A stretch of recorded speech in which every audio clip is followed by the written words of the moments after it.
the woods. He was running along when a crow that was up in the tree flew down. And the crow said, "Quack, can I have some of that meat?" And he looked at that crow and said, "No, it's mine, mine, mine." And he went on his way.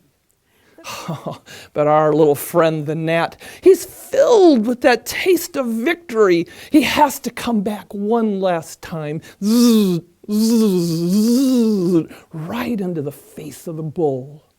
And he gets in front of that bull and he speaks. "Hey!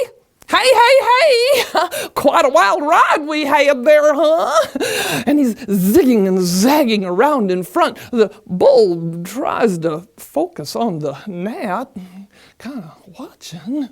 But in a dizzying sense of defeat, the bull gives up. Little mouse.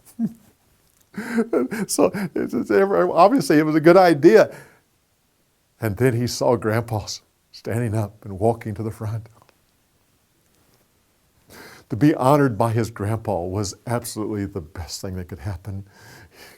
He had a little mouse blush as Grandpa stood forward. Grandpa said, "My grandson's idea is truly brilliant. One little detail in the planning needs to be discussed. Exactly who is going to put the bell on the cat?" Well, oftentimes we think, okay, my character is really happy now. Or my character is really angry now, and you just put on the angry face. yeah. Or, whatever it is. And in some cases, in some types of stories, that can work. But if you want a somewhat realistic portrayal of any emotion in your story, it needs to be generated from inside, not imposed from the outside. Right. So if my character is becoming frustrated and then ultimately really seriously angry, it needs to grow from the inside. Do you see what I mean?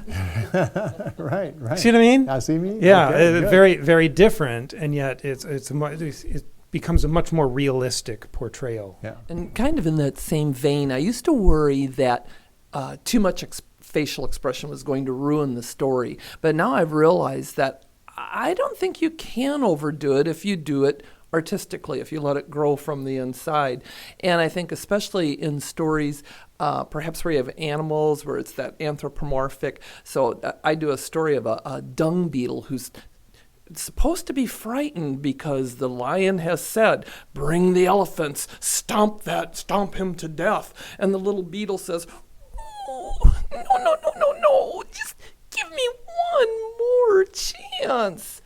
But he's a tricky little beetle, and he's trying to trick the lion, and so he says, "Why don't you come a little closer?"